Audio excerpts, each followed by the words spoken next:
Black selector and coach Tom Morrison has a training talk with the back line that'll be meeting the Springboks in the second test at Wellington.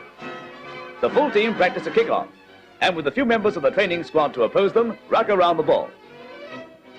Out it goes to Vincent, and the backs show their faces. Tom Morrison and Bob Stewart, forward coach, look pleased. Now it's the forwards' turn. Here our slow-motion camera shows a developed All Black forward drive down the paddock. Short passing in the forwards. From White out to Bill Clark, who with no one outside him puts the ball to his toe. The day before the test match, the Springboks enjoy Wellington sunshine as they pose for their picture. That's little Tommy Gentles in front. Sitting from the left, Retief, Koch, Durant, Vivier. Saturday, a howling southerly, and 50,000 of football's frozen people come to life as the second test starts. New Zealand are 1 game up and 3 to play in the test rubber with South Africa. Right from the first scrum that immediately follows the kick-off, the Springboks show they mean business. A tempo of tension is set for the whole match.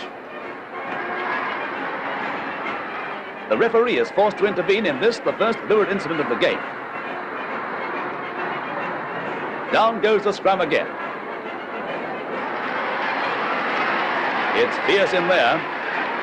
Durant and Pickard crash right over the top.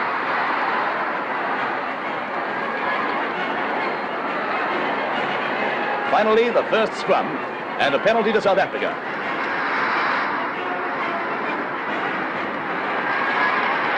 Fierce, vigorous rucking play continues.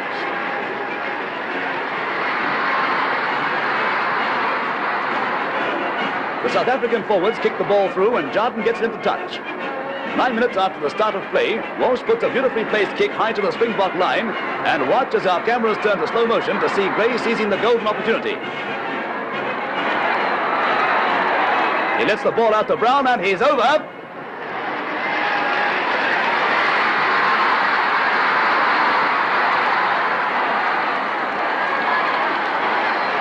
Jardine's kick misses, but New Zealand, playing with the strong southerly, are 3 points up.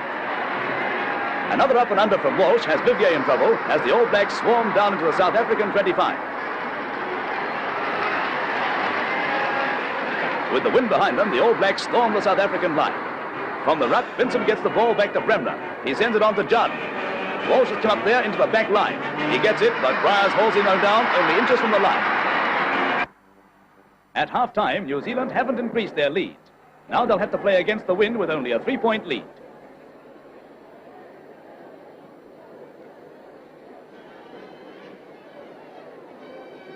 South Africa are in great heart as they throw themselves into the second spell, and within minutes have scored a try to bring them even. Here it is, Vivier's kick, and it's over. South Africa 5, New Zealand 3. Bremner kicks ahead. In slow motion through our telephoto lens, we see the real details of the play. Johnston jumps for the ball and Dixon's there to collide with him.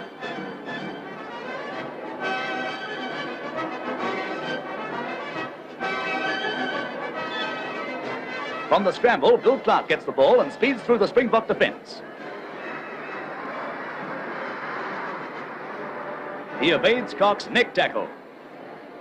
As Pickard tackles him, he gets the ball out to Jardine. Jardine kicks ahead. But Vivier is there, and he just manages to get the ball out into touch. In loose play now, after the line-out, Brown and Bremner tackle Nell. The ball is fed back to Gentles.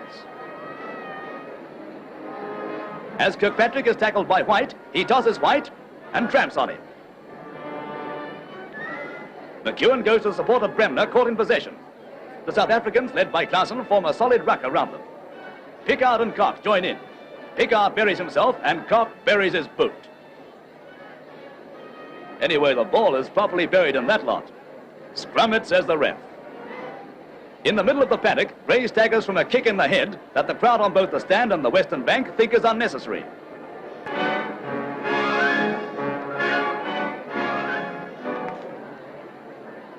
But after the next ruck, Gray is back in the thick of things and still taking a pounding. Dixon raises New Zealand hopes with a tricky run. He's caught at last and gets the ball back to McIntosh. Another heavy ruck forms, but this time Tiny White is penalised for being offside.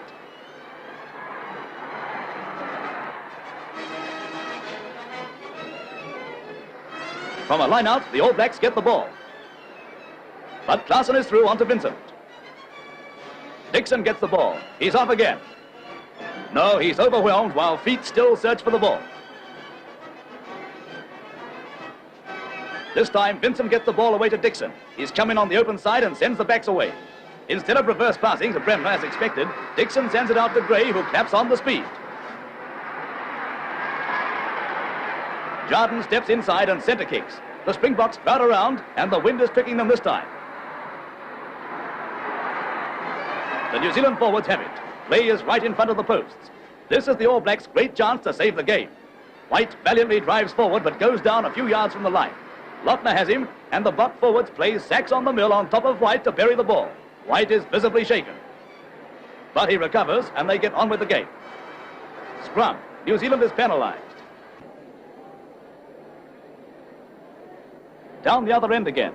The ball is hooked immediately out of the side of the scrum, and Gentle's long pass to Elliott makes an overlap. From the scrummage following, Gentle lets Durant over.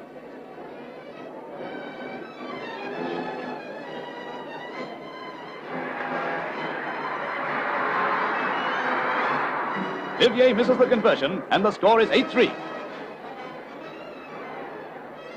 Gentles has the ball. He comes down the blind side to link with Johnston. Incidents continued right to the finish of play. International incidents.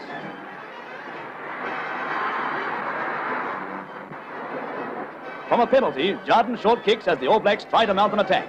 Clark collects it and gives it to Bremner. The strain of the struggle is beginning to tell. Becker collapses.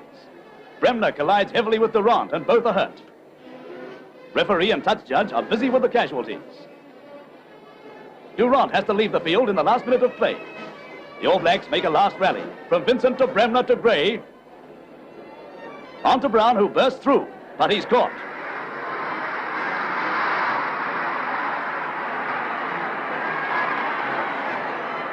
The Springboks take a spec kick.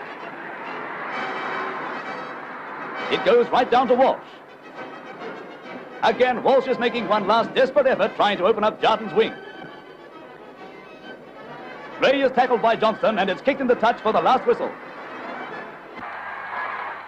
Sporadic cheers at the end of the game, but the vast crowd are largely silent.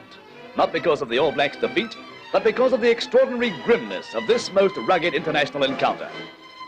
But there's a happy atmosphere after the game as Pacific Films interviews the Springbok manager, Dr. Craven. Dr. Craven, you must be feeling very pleased with your win today. How do you think the Springboks are going to go after this win? Give us a chance to think of this one first before you ask me what's going to happen in future, surely. You must be feeling very confident, though. How did you find it as a game of football? Did you like the way the game was controlled today? Yes? Why do you ask me that question? Pat Vincent, All Black captain, gives his views. Perhaps you might be, but I thought the referee today was the wind, and they made slightly better use of it, I think, in the long run than we did. The question on everybody's tongue, what will happen at Christchurch and Auckland in the two remaining and decisive tests?